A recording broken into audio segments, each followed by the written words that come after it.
ರಾಜ್ಯದಲ್ಲಿ ಕಾನೂನು ಸುವ್ಯವಸ್ಥೆ ಹದಗೆಟ್ಟಿದೆ ಅನ್ನುವ ಕಾರಣಕ್ಕೇನೆ ಬಹಳಷ್ಟು ಚರ್ಚೆಗಳು ಆಗ್ತಾ ಇವೆ. ಗೃಹ ಸಚಿವರು ರಾಜೀನಾಮೆ ಕೊಡಬೇಕು ಅನ್ನುವ ಚರ್ಚೆ ನಡೀತಾ ಇದೆ.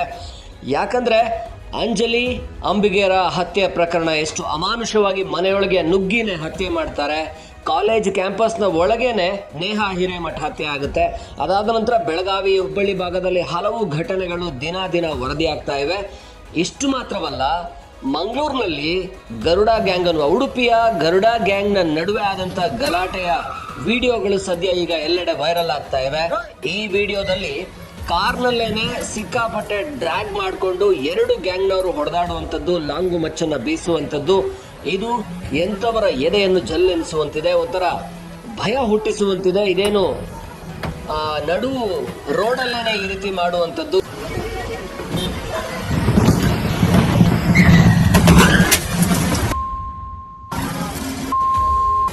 ಎರಡು ಗ್ಯಾಂಗ್ಗಳ ನಡುವೆ ಬಡಿದಾಟ ಆಗಿರುವಂಥದ್ದು. ಇಲ್ಲಿ ಅದು ಕೂಡ ಮಂಗಳೂರು ಉಡುಪಿ ಭಾಗದಲ್ಲಿ ಹೆಚ್ಚಿನ ಬುದ್ಧಿವಂತರಿದ್ದಾರೆ, ಹೆಚ್ಚಿನ ಅರ್ಥವರಿದ್ದಾರೆ ಅನ್ಕೊಳ್ಳುವಂಥ ಭಾಗದಲ್ಲಿ ಈ ರೀತಿಯ ಘಟನೆಗಳು ನಡೀತಾ ಇದೆ. ರಾಜ್ಯ ಸರ್ಕಾರ ಏನ್ ಮಾಡ್ತಾ ಇದೆ?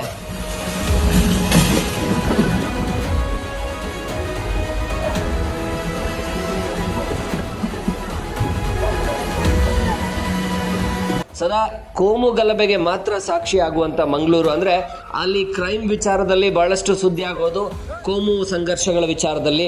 ಆದರೆ ಈ ರೀತಿ ರೌಡಿಸಮ್ ಕೂಡ ಮಂಗಳೂರಿನಲ್ಲಿ ತಲೆ ಎತ್ತಿದೆ ಅಂತ ಹೇಳಿದ್ರೆ ಸರ್ಕಾರ ಏನ್ ಮಾಡ್ತಾ ಇದೆ?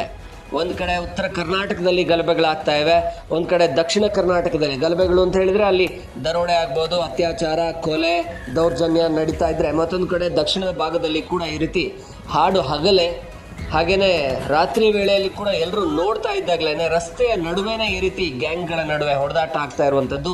ಸದ್ಯ ಈ ವಿಡಿಯೋ ವೈರಲ್ ಆಗಿದ್ದು ಉಡುಪಿ ಕುಂಜುಬೆಟ್ಟನ ಇಬ್ಬರು ಗ್ಯಾಂಗ್ನ ನಡುವೆ, ಗರುಡ ಗ್ಯಾಂಗ್ನಲ್ಲಿ ಇಬ್ಬರ ನಡುವೆ ಈ ಹೊಡೆದಾಟ ನಡೆದಿರುವಂಥದ್ದು. ಲಾಂಗು ಮಚ್ಚಗಳ ಜೊತೆ ಕಾರ್ನಲ್ಲೇನೆ ಇಬ್ಬರು ಕಾರನ್ನು ಗುದ್ದಿಸ್ಕೊಂಡು ಫೈಟ್ ಮಾಡ್ತಾರೆ. ಇದನ್ನು ನೋಡ್ತಾ ಇದ್ದವರಿಗೆ ಎದೆ ಜಲ್ ಅನ್ಸುತ್ತೆ, ಭಯ ಆಗುತ್ತೆ. ಇಂಥ ಸಮಾಜದಲ್ಲಿ ನಾವು ಬದುಕ್ತಿದ್ದೀವ ಅನ್ಸುತ್ತೆ. ಹಾಗಿರುವಂಥ ಪರಿಸ್ಥಿತಿಯಲ್ಲಿ ಇದನ್ನು BJP ಸದ್ಯ ಟ್ವೀಟ್ ಮಾಡಿದೆ. ಇದೇನು ಗೂಂಡಾ ರಾಜ್ಯ ಆಗ್ತಾ ಇದೆಯಾ ಕರ್ನಾಟಕ ಅಂತ ಟ್ವೀಟ್ ಮಾಡಿದೆ. ಹಾಗೆ ನೋಡಿದ್ರೆ ಈ ಬಾರಿ ಕರ್ನಾಟಕದಲ್ಲಿ ಕಾಂಗ್ರೆಸ್ ಸರ್ಕಾರ ವಿಧಾನಸಭೆಯಲ್ಲಿ ಗೆದ್ದು 136 ಸ್ಥಾನ ಗೆದ್ದು ಮೊದಲ ವಿಧಾನಸಭಾ ಅಧಿವೇಶನ ಆದಾಗ BJP ಮೊದಲು ಎತ್ತಿದ್ದೇ ಇಲ್ಲಿ ಕಾನೂನು ಸುವ್ಯವಸ್ಥೆ ಹದಗೆಟ್ಟಿದೆ ಅಂತ. ಕಾಂಗ್ರೆಸ್ ಸರ್ಕಾರ ಬಂದಾಗ ಇದು ಹೆಚ್ಚಿನ ಗೂಂಡಾಗಳಿಗೆ ಹಾಗೆಯೇ ಈ ಕಿಡಿಗೇಡಿಗಳಿಗೆ ಇಲ್ಲಿ ಹೆಚ್ಚಿನ ಸ್ವಾತಂತ್ರ್ಯ ಸಿಕ್ಕಾಗುತ್ತೆ ಅಂತ ಹೇಳಿ ಇದಕ್ಕೆ ಮತ್ತೊಮ್ಮೆ ಸಾಕ್ಷಿ ಸಿಕ್ಕಾಗ್ತಾ ಇದೆ. ಕಾಂಗ್ರೆಸ್ ಸರ್ಕಾರ ಇದನ್ನ ಮಟ್ಟ ಹಾಕದೇ ಇದ್ರೆ ಜನಜೀವನ ನಿಜಕ್ಕೂ ರೋಸಿ ಹೋಗೋದ್ರಲ್ಲಿ ಅನುಮಾನ ಇಲ್ಲ.